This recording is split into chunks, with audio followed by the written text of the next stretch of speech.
जो बायो का कोर्स पढ़ना है हमें, वो पढ़ना है पीएमसी के अकॉर्डिंग, है ना। तो पीएमसी की क्या डिमांड्स हैं, पीएमसी क्या कह रही है, पीएमसी के अकॉर्डिंग कैसे पढ़ना चाहिए हमें, तो उसके बारे में थोड़ी डिस्कस करते हैं हम। देखें, पीएमसी के जो चैप्टर्स गिवन है वो बहुत थोड़े हैं, आसान है, बिल्कुल इजी इजी चीजें हैं। हमें खुद पे कॉन्फिडेंस रखना चाहिए। पहले तो आज जो हम चैप्टर स्टार्ट करेंगे वो फर्स्ट ईयर से करेंगे, पूरी फर्स्ट ईयर पढ़ेंगे और विद सीक्वेंस पढ़ेंगे फर्स्ट चैप्टर से लास्ट तक। फर्स्ट ईयर कंप्लीट करके फिर इंटर पढ़ेंगे। अभी स्ट्रेटेजी क्या होगी आपकी और हमारी पढ़ने की, देखें देखें हमें जो अभी बायो पढ़नी है ना, तो बायो में आपके पास पीटीबी भी है, पंजाब टेक्स्ट बुक, और फेडरल की टेक्स्ट बुक भी है, केपीके की भी टेक्स्ट बुक है, और उसके बाद एसटीबी सिंध टेक्स्ट की भी बुक है, बलोचिस्तान की भी हो गई, और भी बहुत सारी हैं। ठीक है, तो मैं क्या करूंगा, आपको क्या करना है सुने। उर्दू में सही आ, उर्दू में सही आ, खोड़ ॿारनि जो फ़ाइदो थींदो आहे। तव्हांखे सम्झ में अचे थी न। उर्दू ॻाल्हाइण मुंहिंजे लाइ बि प्रॉब्लमेटिक कंडीशन आहे, प्रॉब्लम आहे, पर कोशिश कयो, मसलो त न आहे कोई। गौर सां ॿुधो, मुंहिंजूं ॻाल्हियूं गौर सां ॿुधो, त पाण खे कीअं पढ़णो आहे मां थोड़ी 2 मिंट में ॻाल्हि कयां, त पोइ अॻिते मां हलां थो।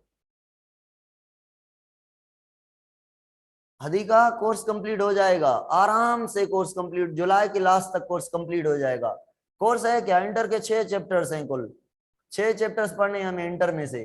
कोई कोर्स बड़ा नहीं है, 1-1 घंटे का पीरियड लेंगे। अभी आज तो फर्स्ट दिन है, पहला दिन है, थोड़ी बहुत डिस्टर्बेंस हुई है टाइम के अकॉर्डिंग। अब आराम से पढ़ें। मैं आपको स्ट्रेटेजी बताता हूँ कैसे पढ़ना है, कैसे स्टडी करनी है हमें, आपने कैसे स्टडी करनी है मैं बताता हूं, गौर से सुने। अभी ये टेक्स्ट बुक है आपके पास, मैं इनसे बाहर भी जाऊंगा। आपको क्या करना है, अभी से माइंड सेट कर लें। जो पीएमसी पेपर ले रही है उसमें जो की आ रही है ना, वो करेक्ट की आ रही है पीटीबी की, पंजाब टेक्स्ट बुक की। फेडरल का नाम है, मेरी ऑब्जर्वेशन के अकॉर्डिंग फेडरल का नाम है। हाँ, ऐसा नहीं कि मैं फेडरल नहीं पढ़ाऊंगा, 100% फेडरल पढ़ाऊंगा मैं, 100% पंजाब टेक्स्ट पढ़ाऊंगा, केपीके पढ़ाऊंगा, एसटीबी और भी कुछ टेक्स्ट पढ़ाऊंगा मैं। वो मैं बताता नहीं, बस मैं पढ़ाऊंगा। जहां पे मुझे जरूरत पड़ेगी मैं एक्स्ट्रा जाऊंगा आपके फायदे के लिए, एमसीक्यूज के लिए, जैसे पास पेपर्स में आए हैं कहां कहां से। तो सुनिए, पंजाब टेक्स्ट आपको मतलब इंपॉर्टेंस सबसे ज्यादा किसको देनी है, आपने पंजाब को।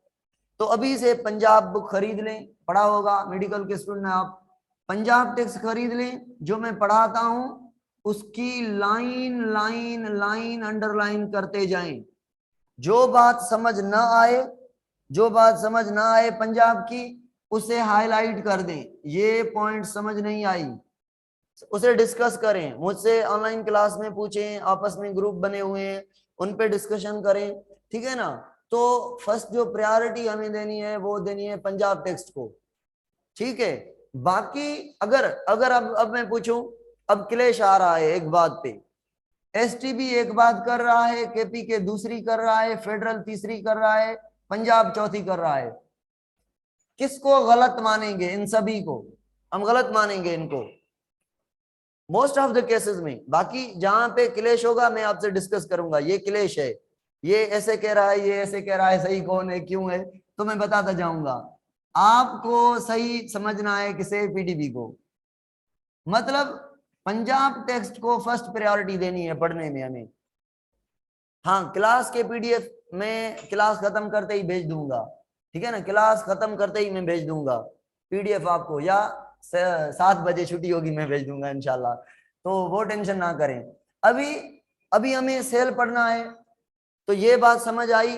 अच्छा, जो मैं टॉपिक पढ़ाऊंगा ना, आपकी स्ट्रेटेजी कैसी होनी चाहिए, जो मैं टॉपिक आज एक कवर करवा रहा हूं, उस टॉपिक को आप अगर मास्टर माइंडेड स्टूडेंट हैं, अच्छी लेवल के हैं, तो ये 4 ही टेक्स्ट पढ़ेंगे। अगर इतना नहीं हो रहा तो आप ये 2 लाजमी पढ़ें। अगर इतना भी नहीं हो रहा, बिल्कुल आप नए नए हैं, अभी आप 5 महीने में ही, 5 महीने बचे हैं, तो 5 माह में ही आपको जो है कवर करना है सारा कुछ, एंट्री देनी है, तो ज्यादा 4 5 6 टेक्स्ट ना पढ़ें। तो आप बिल्कुल सबको छोड़कर पंजाब टेक्स्ट को लेकर एक ही को पढ़ना है बस। तो आप समझें, अपनी लेवल को समझें कि मैं किस लेवल में हूं। अगर मैं इतनी चीजें उठाऊंगा तो कॉम्प्लेक्सिटी का शिकार हो जाऊंगा, ये होगा वो होगा। तो अपनी लेवल के अकॉर्डिंग, अगर आप कम हैं, अगर आपकी लेवल नहीं, तो क्या आप नहीं पढ़ सकते? पढ़ सकते हैं आप, मगर तरीके से। तो तरीका क्या है? अगर आपकी लेवल कम है तो एक ही टेक्स्ट को फॉलो करें। अगर थोड़ी काम चल रहा है, 2-3 चैप्टर्स के बाद काम बन जाएगा, तो आप 2 बुक्स को ले लें, पढ़ते जाएं। 2 ये काफी हैं, 2 बस। अगर भले ये ना पढ़ें, एसटीबी और केपीके में मेरे ख्याल में 0.1% कोई चेंजिंग होगी तो ठीक है, नहीं तो पंजाब और जो फेडरल है वो बहुत हैं, सफिशिएंट है एंट्री की तैयारी के लिए, ठीक है ना। तो अभी आपको ये बात समझ आ गई। अच्छा, मैं जो ये टॉपिक पढ़ाऊंगा, आप घर जाके पढ़ेंगे इस टॉपिक को। इस टॉपिक को आपने बिल्कुल बिल्कुल कवर करना है। जो बात समझना है गूगल करके देखें, गूगल करके देखें या डिस्कस करके देखें, किसी से पूछ के देखें। वो टॉपिक उस दिन का नहीं छोड़ना आपने, अगर आप खुद से सिंसियर हैं। हाँ, सिंसियरिटी नहीं है तो आज वाला टॉपिक 50% समझ आएगा। अच्छा, मैं जो पढ़ाऊंगा ना, वो आपको सपोज करें 50% समझ आया है, आप तो कहेंगे 70 आ गया, 80 आ गया, 90 आ गया। तो पता तब चलेगा जब एमसीक्यू सॉल्व करेंगे। तो मैं क्या करता हूं, टॉपिक पढ़ाऊंगा, टॉपिक के लास्ट में आपसे एमसीक्यूज कवर करवाऊंगा। 5 6 7, आज कोई 12 एमसीक्यूज बनाए हैं मैंने आज के लेक्चर के लिए, मगर लेक्चर कंप्लीट नहीं होगा, टाइम ऑलरेडी बहुत हम खराब कर चुके हैं, इन्वेस्ट कर चुके हैं, ठीक है ना। तो अभी बात खत्म करते हैं ये कि आपको टॉपिक पढ़ना है, मुझे पढ़ाना है, आपको घर जाके पढ़ना है। बहुत सारे एमसीक्यू सॉल्व करने हैं, चैप्टर वाइज एमसीक्यूज आपने स्टोर करने हैं अपने पास, ठीक है। अभी मैं पढ़ाऊंगा आपको सेल चैप्टर, फर्स्ट चैप्टर है फर्स्ट ईयर का। तो स्टार्ट करते हैं सेल से। सेल सभी को पता है सेल क्या है, तो मैं यहां पे लिख रहा हूं, ये मार्कर नजर आ रही है, ये वाली मैं लिख रहा हूं, ये क्लियर नजर आ रही है? बताएं तो, ये मार्कर क्लियर नजर आ रही है? नहीं, ओके ओके। सेल की डेफिनेशन है, cell is a basic structural and functional unit of life, है ना। बचपन से पढ़ते आ रहे हैं ये, तो थोड़ी मैं डिस्कस करूंगा इस पे। बेटा, बेसिक इसलिए कहते हैं सेल को, क्योंकि हमारी जो बॉडी है ना, सपोज करें ये बॉडी है, अभी मुझे बताएं, ये जो पर्सन है, एडल्ट पर्सन, इसकी बॉडी में 60 ट्रिलियन सेल्स हैं। 60 ट्रिलियन, ये कहां से बने? आप कहेंगे सर एक ही सेल से बने, और उस सेल का नाम है क्या? जाइगोट। तो जो पूरी बॉडी बनी है वो कितने सेल से बनी है? एक सेल में से बनी है। इसीलिए इस सेल को हम कहते हैं, ये बॉडी का, लाइफ का बेसिक यूनिट है। या ऐसे कॉन्सेप्ट लें कि सेल के बजाय अगर कोई भी चीज ले आए, या ऐसा कहें कि सेल ना हो हमारी बॉडी में, तो बॉडी के अंदर कोई भी फंक्शन, कोई भी ग्रोथ, कोई भी सिस्टम नहीं चलेगा। तो जो सेल है वो हमारी बॉडी की बुनियाद है। सेल हमारी बॉडी की बुनियाद है। जैसे जायगोट ना होता तो हमारी बॉडी नहीं होती, ठीक है ना। यहां तक क्लियर? तो बेसिक क्यों कहा? एक सेल से हमारी पूरी बॉडी बन रही है, जायगोट से। इसीलिए हमने इसे बेस का, बुनियाद का, जैसे जगह की बुनियाद होती है। स्ट्रक्चरल, अभी अभी ये आर्म्स हैं, ये लेग्स हैं, kidney, liver, lungs, heart, lung वगैरह वगैरह बहुत कुछ है, नाक, कान वगैरह वगैरह, बाल, बहुत कुछ है बॉडी में। ये सारे के सारे बने हुए हैं सेल्स के। अभी मैं पूछता हूं, लिवर ऑर्गन है, किसका बना हुआ है? सेल का। किडनी ऑर्गन है, किसका बनी हुई है? सेल की। ब्रेन एक पार्ट है दिमाग का, बॉडी का। ब्रेन, दिमाग, किसका बना हुआ है? सेल का। तो हमारी जो बनावट, स्ट्रक्चर है जो हमारी, वो सेल की वजह से। जैसे ना, जगह को देखें तो जगह ईंट की बनी हुई है, ईंट, ब्रिक्स, सिंधी में असां सर चवंदा आहियूं। तो ईंट की बनी हुई है जगह। तो ये एक ईंट मतलब एक सेल, दूसरी, तीसरी, चौथी, पांचवी, छठी, ये मिला मिला कर एक जगह बनती है। ऐसे सेल मिला मिला कर हमारी बॉडी बन रही है। तो हमारी बॉडी की जो बनावट है, जो स्ट्रक्चर है, वो भी सेल्स की है। अभी सवाल पैदा होता है, सेल तो एक था, बड़े कैसे? तो आप कहेंगे सर डिवीजन होती है, एक सेल से दो, दो से चार, चार से आठ, आठ से 16, ऐसे सेल डिवाइड होता है, नंबर बढ़ता जाता है, बढ़ता जाता है। वो जायगोट से बच्चा पैदा बन जाता है, बच्चा बड़ा हो जाता है, बर्थ होती है, उसके बाद बड़ा आदमी हो जाता है ना, तो सेल का नंबर बढ़ता है। तो स्ट्रक्चरल यूनिट क्यों कहा? क्योंकि हमारी बॉडी सेल की बनी हुई है। फंक्शनल यूनिट, भाई मुझे बताएं, आपकी बॉडी में कोई सोलर सिस्टम लगा हुआ है क्या? कोई यूपीएस, कोई बैटरी, कोई ऐसी कोई डिवाइस लगी हुई है जो सिस्टम को चला रही है बॉडी में? क्या लगा हुआ है बॉडी में? कुछ भी नहीं। हमारी बॉडी सेल्स की बनी हुई है। अगर मैं सवाल पूछूं, सुनिए जरा, लिवर काम कर रहा है, कौन सा? आप कहेंगे सर डिटॉक्सिफिकेशन करता है, मैंने कहा सही। आप कहेंगे सर ब्लड बनाता है, मैंने कहा सही। आप कहेंगे लिवर के बहुत सारे 300 प्लस फंक्शन है, मैंने कहा सब मान लिए मैंने, हैं लिवर के फंक्शन। अब ये आप बताएं, ये लिवर करता है या लिवर के सेल करते हैं? डायरेक्टली अगर बात कहें तो कौन करता है? सेल। तो जो हम टाइटल देते हैं लिवर को, एक्चुअली ये काम लिवर के सेल्स कर रहे होते हैं। अब मैं आपसे पूछूं स्किन का काम क्या है?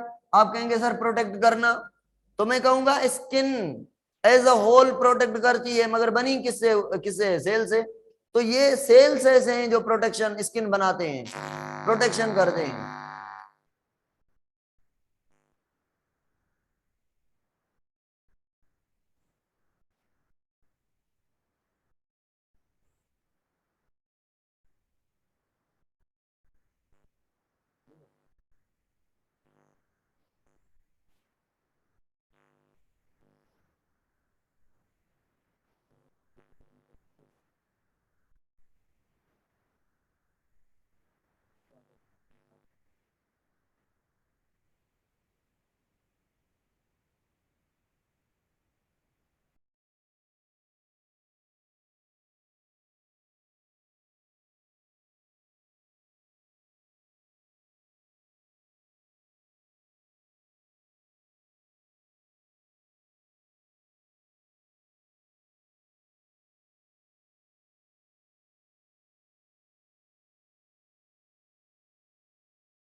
बंद न कर यार,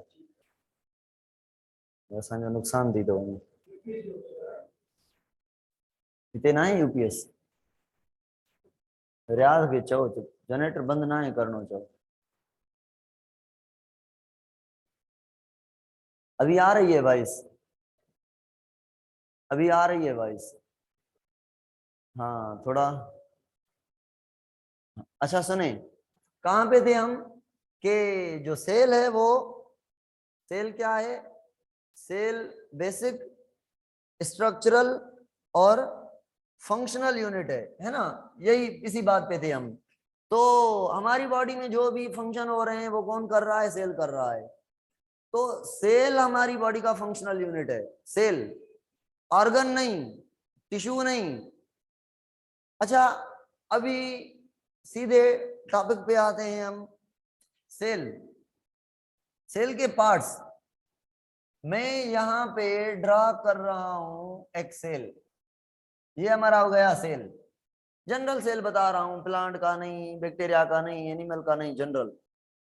तो सेल का एक तो पार्ट होता है ये वाला जिसको कहते हैं cell membrane, cell membrane, plasma membrane, outer covering. Part number 1 ये प्रोटेक्ट करता है, 50% लिविंग है, 50% नॉन लिविंग है। लिविंग इसलिए है, इसके पास इंफॉर्मेशन होती है किसको छोड़ना है किसको नहीं, रिसेप्टर होते हैं, इसके पास एंजाइम्स होते हैं, सेल मेम्ब्रेन पे रिएक्शंस होते हैं बहुत सारे, इस हवाले से सेल मेम्ब्रेन लिविंग है। और नॉन लिविंग इसलिए है कि सेल मेम्ब्रेन कवरिंग है, प्रोटेक्टिव, इस हवाले से ये नॉन लिविंग है। तो लिविंग भी है नॉन लिविंग भी है, दोनों प्रॉपर्टीज हैं सेल मेम्ब्रेन में। अच्छा, सेल मेम्ब्रेन के बाद एक पार्ट है सेंटर पे जिसको हम कहते हैं न्यूक्लियस, न्यूक्लियस, ठीक है। अभी न्यूक्लियस के पास होता है डीएनए, डीएनए। अभी अगर मैं आपसे कहूं न्यूक्लियस के पास क्रोमोसोम होता है तो ये बात गलत है क्या? क्रोमोसोम सही। तो क्रोमोसोम किससे बना होता है? डीएनए एंड प्रोटीन से। अब मैं पूछूं डीएनए और प्रोटीन में से इंफॉर्मेशन किसके पास है? जेनेटिक मटेरियल कौन है? आप कहेंगे डीएनए। तो न्यूक्लियस के पास डीएनए है और डीएनए में ऐसे रीजन है, एक के पास इंफॉर्मेशन है और एक के पास, आधे डीएनए के पास इंफॉर्मेशन नहीं, कुछ के पास इंफॉर्मेशन है कुछ के पास नहीं, कुछ के पास इंफॉर्मेशन है कुछ के पास नहीं। तो डीएनए का वो पार्ट जिसके पास इंफॉर्मेशन है उसे कहते हैं जीन, सही, जीन। अभी जीन मिलके डीएनए, डीएनए और प्रोटीन मिलकर क्रोमोसोम, क्रोमोसोम प्रेजेंट है कहां पे? न्यूक्लियस। मतलब हेरिडिटी मटेरियल जो है वो हमारा प्रेजेंट है कहां पे? न्यूक्लियस में, ठीक है। यहां तक बात हो गई। डीएनए के पास सारी इंफॉर्मेशन है कि क्या करना है क्या करवाना है सेल से।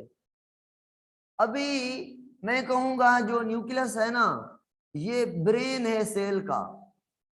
ब्रेन का काम क्या है? पूरी बॉडी को चलाना। तो न्यूक्लियस का काम क्या होगा? पूरे सेल को चलाना। यानी पूरे सेल में क्या होना है क्या करना है क्या करवाना है वो इंफॉर्मेशन किसके पास है? न्यूक्लियस। अगर मैं सवाल पूछूं ये जो इंफॉर्मेशन है न्यूक्लियस के पास काम करवाने की, ये किसकी वजह से है? आप कहेंगे सर मोटी मोटी बात कहें तो क्रोमोसोम की वजह से, उससे थोड़ी डिटेल में बात करें तो डीएनए के पास, उससे और डिटेल में आए तो जीन के पास, ठीक है ना। तो जीन यानी हेरिडिटी मटेरियल डीएनए का न्यूक्लियस के पास है, इसलिए न्यूक्लियस ब्रेन है, कंट्रोल सेंटर है, न्यूक्लियस के पास इंफॉर्मेशन है कि क्या करवाना है सेल से। ये पार्ट हो गया पार्ट नंबर 2 सेल का। अब जो तीसरा पार्ट है सेल मेम्ब्रेन से लेकर न्यूक्लियर मेम्ब्रेन तक, ये बीच वाला, ये जो पार्ट है इसे कहेंगे साइटो मतलब सेल, प्लाज्म यानी फ्लूइड। जो थर्ड पोर्शन है सेल का, सेल का फ्लूइड वाला पोर्शन जो न्यूक्लियर मेम्ब्रेन से स्टार्ट होता है सेल मेम्ब्रेन तक, न्यूक्लियर मेम्ब्रेन से सेल मेम्ब्रेन तक का बीच वाला जो फ्लूइड वाला पोर्शन है उसे हम कहेंगे साइटोप्लाज्म। साइटोप्लाज्म को क्यों कहते हैं साइटोप्लाज्म? साइटो मतलब सेल, प्लाज्म मतलब फ्लूइड, फ्लूइड वाला पार्ट सेल का, ठीक है। तो साइटोप्लाज्म के अंदर हमें ऑर्गेनेल मिलेंगे।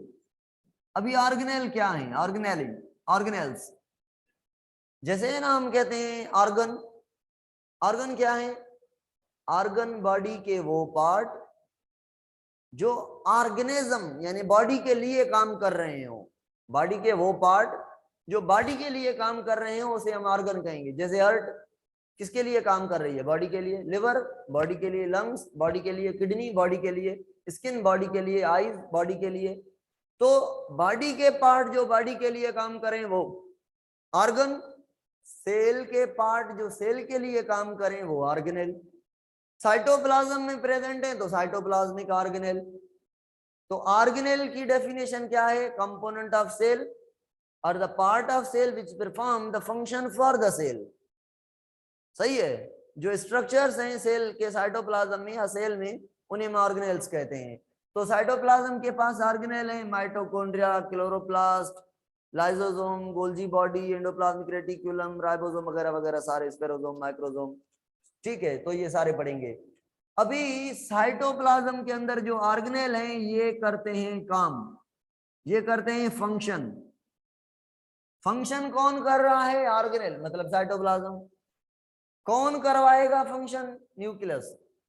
मतलब साइटोप्लाज्म सेल की मशीन है जो फंक्शन करेगी, और न्यूक्लियस सेल का कमांडर है जो फंक्शन करवाएगा। किसे? साइटोप्लाज्म से। सुने, जवाब दें मुझे कमेंट में। ऑर्गेनेल काम कर रहे हैं, इसका मतलब कौन काम कर रहा है? साइटोप्लाज्म या न्यूक्लियस या सेल मेम्ब्रेन? ऑर्गेनेल काम कर रहे हैं, साइटोप्लाज्मिक ऑर्गेनेल।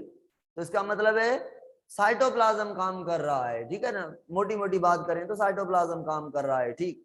तो साइटोप्लाज्म मशीन है जो काम करती है, और न्यूक्लियस काम करवाने वाला है। तो मुझे बताएं, काम करने वाला और काम करवाने वाला जो दो हैं वो सेल के लिविंग पोर्शंस हैं। 100% लिविंग साइटोप्लाज्म, 100% लिविंग न्यूक्लियस। दोनों 100% लिविंग है। सेल मेम्ब्रेन के बारे में हमने कहा 50% लिविंग है और 50% नॉन लिविंग है, ठीक है। तो अभी एक टर्म यूज होता है, एक टर्म यूज होता है प्रोटोप्लाज्म। क्या यूज होता है टर्म? प्रोटोप्लाज्म। और एक टर्म यूज होता है प्रोटो समझ जाएं, प्रोटोप्लास्ट, ठीक है। प्रोटोप्लाज्म और प्रोटोप्लास्ट का डिफरेंस देखें।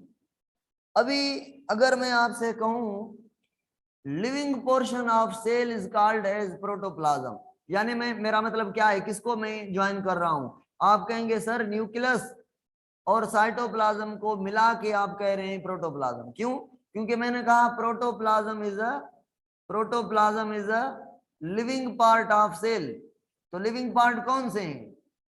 100% लिविंग कौन से हैं? साइटोप्लाज्म। और कमेंट देते जाएं, बात करते जाएं मुझसे। मैं स्लो हो जाऊंगा, आप बात नहीं करेंगे, मैं स्लो हो जाऊंगा, बहुत स्लो हो जाऊंगा। तो न्यूक्लियस भी 100% लिविंग, साइटोप्लाज्म भी 100% लिविंग, यानी काम करने वाला और करवाने वाला दोनों 100% लिविंग है। Living portion of cell is called as protoplasm. मैं कहूं protoplasm consist of which part of cell? आप कहेंगे सर जिन पार्ट में फ्लूइड हो वो।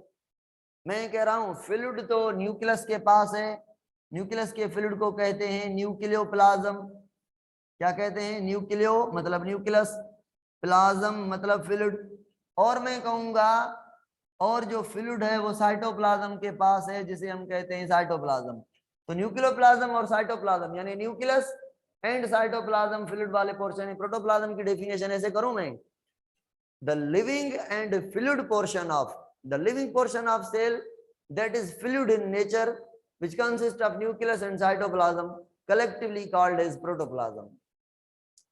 अभी मैं आपसे सवाल पूछ रहा हूं, अगर एक सेल से प्रोटोप्लाज्म निकाला जाए तो सेल काम करेगा? अच्छा ये तो नहीं करेगा, ठीक है, आपने मन इनकार कर दिया। मुझे ये बताएं अगर सेल से सिर्फ न्यूक्लियस हटा लें तो काम करेगा? नहीं। अगर सेल से साइटोप्लाज्म निकाल लें तो काम करेगा? नहीं। तो काम करने की जो कैपेसिटी है वो प्रोटोप्लाज्म में है।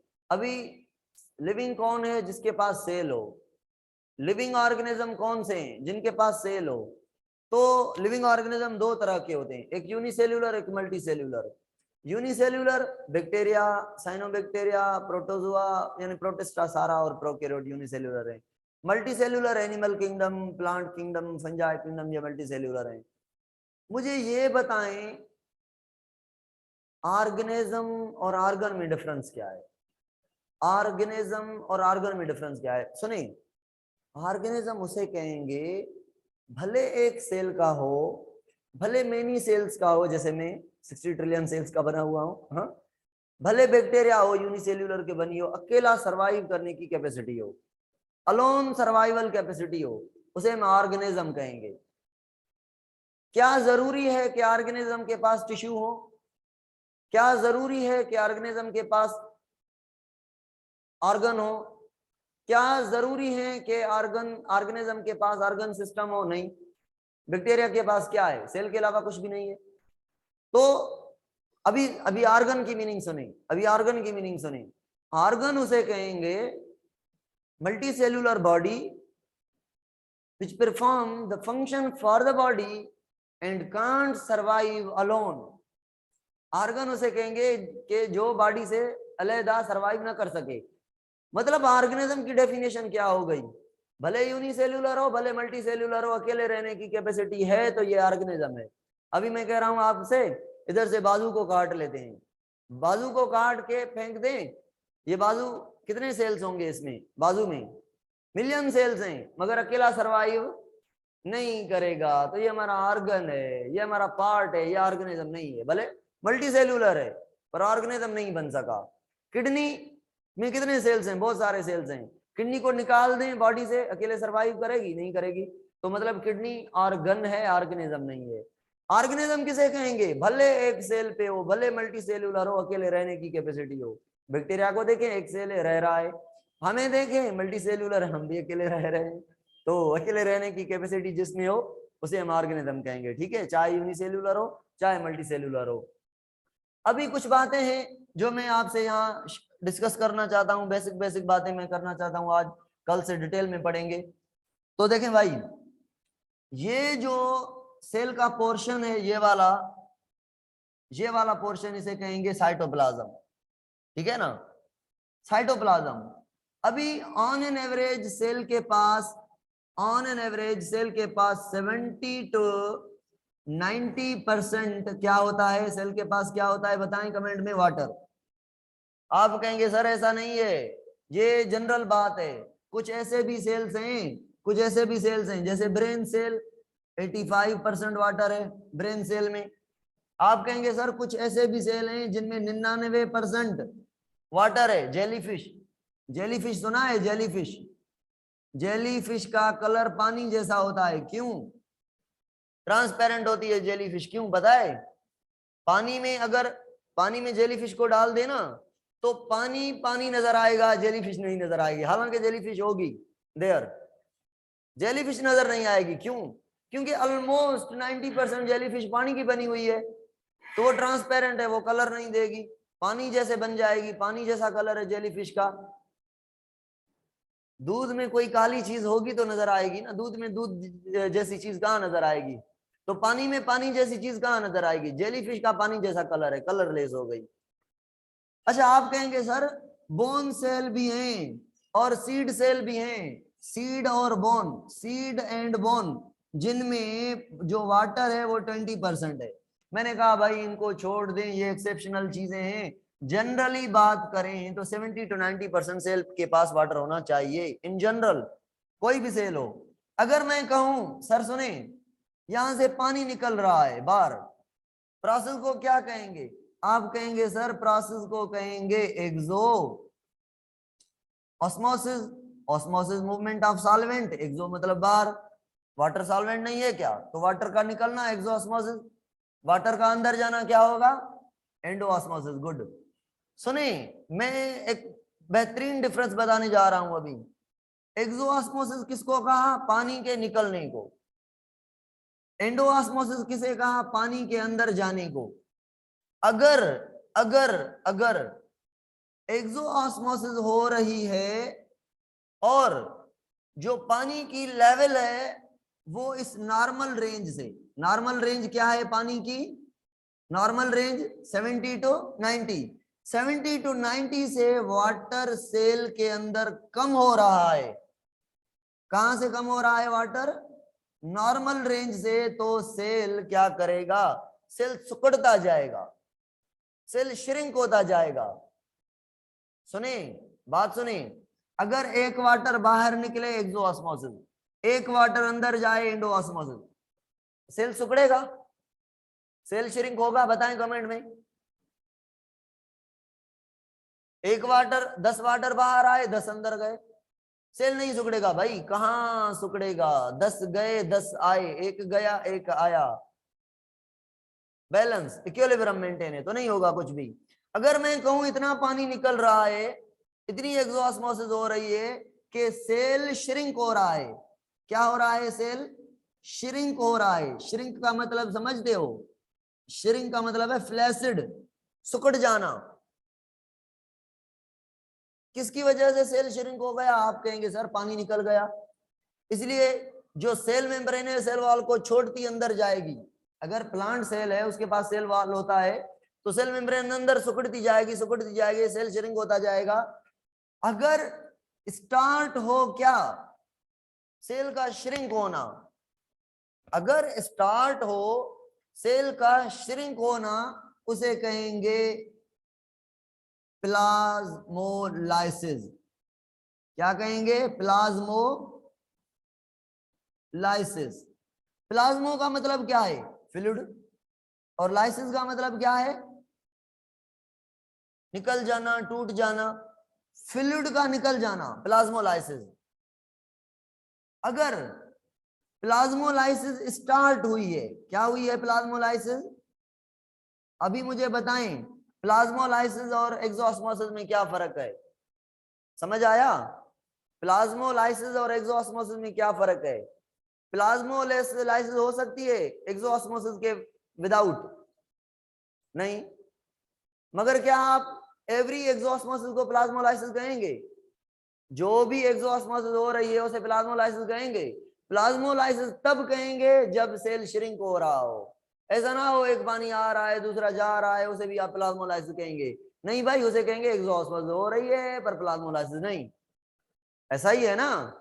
तो जब सेल की टर्जिडिटी पे फर्क आए, टर्जिडिटी मतलब फूला हुआ सेल, भरा हुआ सेल वाटर से, वो सेल श्रिंक होना शुरू करे, फ्लैसिड कंडीशन हो, तो हम कहेंगे भाई स्टार्ट क्या? प्लाज्मोलाइसिस। कमेंट में बताएं, जब प्लाज्मोलाइसिस शुरू हुई है, तब हो रही है प्लाज्मोलाइसिस, उस टाइम एक्सोऑस्मोसिस हो रहा है या एंडोऑस्मोसिस? कमेंट में लिखें जल्दी, तो एक मैं और बात बता दूंगा आपको। अभी देखें, एक और प्रोसेस है, एक और प्रोसेस है, उसका नाम है plasmolysed cell. Plasmolysed cell, okay. और एक्सोऑस्मोसिस, हाँ बिल्कुल बिल्कुल, एक्सो एक्सो एक्सो एक्सो बिल्कुल ओके। प्लाज्मोलाइज्ड सेल का मतलब क्या है? सारा वाटर, 100% वाटर गया, किधर गया? बाहर गया, चला गया। अभी सेल के पास पानी कितना बचा? 0%, मतलब कुछ भी नहीं। बाकी क्या बचा? पानी के सिवा सब कुछ बचा। क्या बचा? साल्ट बचे, आयन बचे, प्रोटीन बची, लिपिड बची। हाँ, ये जो सारा कुछ है सेल का, पानी के सिवा जो चीज बची है उसे कहेंगे ड्राई वेट, या उसे कहेंगे ड्राई मास, या उसे कहेंगे प्लाज्मोलाइज्ड सेल। मतलब dry weight is said to be as plasmolysed cell, dry mass is said to be as plasmolized cell, and the definition of plasmolized cell is cell minus water. एक्सोऑस्मोसिस हो गई, complete हो गई, पानी निकल गया, कुछ भी न बचा, फिर हम कहेंगे ड्राई वेट या प्लाज्मोलाइज्ड सेल या ड्राई मास। ठीक है, मुझे बताएं, श्रिंक सेल को अगर पानी दें, श्रिंक सेल को, प्लाज्मोलाइज्ड सेल को दोबारा पानी दें, मतलब एंडोऑस्मोसिस, तो श्रिंक यानी फ्लैसिड यानी प्लाज्मोलाइज्ड यानी ड्राई वेट ड्राई मास, वो क्या करेगा? प्लाज्मोलाइसिस के अगेंस्ट काम। कौन सा? प्लाज्मोलाइसिस में पानी निकल रहा है, अभी पानी अंदर जाएगा, एंडोऑस्मोसिस करेगा। एंडोऑस्मोसिस होगी तो क्या कहेंगे? Deplasmolysis. क्या? Deplasmolysis. प्लाज्मोलाइसिस का मतलब है पानी का निकल जाना और श्रिंकेज होना। डी प्लाज्मोलाइसिस का मतलब है पानी का फिर से अंदर आना और टर्जिड होना, सेल का टर्जिड होना। अच्छा, एक मैं सवाल पूछता हूं, अगर वो आप दे गए तो ये मैंने जो भी मैंने पढ़ाया ये आप समझ गए हैं। मुझे ये बताएं, क्या every endosmosis is a D plasmolysis? Every endosmosis is a D plasmolysis? बताएं हाँ या ना। नहीं, नहीं, बिल्कुल नहीं मुनसब भाई, बिल्कुल नहीं, नहीं बिल्कुल नहीं। Very good. क्यों? क्योंकि अगर सेल पहले से ही टर्जिड है, वो पानी ले रहा है, तो वो तो डी प्लाज्मोलाइसिस नहीं है। अगर सेल श्रिंक है, अगर सेल फ्लैसिड है, अगर सेल डी प्लाज्मोलाइज्ड है, वो पानी ले रहा है और टर्जिडिटी बढ़ रही है, फ्लैसिडनेस खत्म हो रही है, श्रिंकेज खत्म हो रही है, सेल फूल रहा है, सेल का टर्गर प्रेशर समझ रहे हैं ना, भरा हुआ जो पानी का जो प्रेशर है ना, वाटर प्रेशर, उसे हम टर्गर प्रेशर कह रहे हैं। अगर टर्गर प्रेशर बढ़ रहा है, सेल फुला रहा है, सेल फूल रहा है, तो हम उसको कहेंगे डीप्लाज्मोलाइसिस का प्रोसेस। बहरहाल डीप्लाज्मोलाइसिस में एंडोऑस्मोसिस होगी या एक्सोऑस्मोसिस होगी? मुझे ये बताएं, डीप्लाज्मोलाइसिस क्या हो सकती है विदाउट एंडोऑस्मोसिस?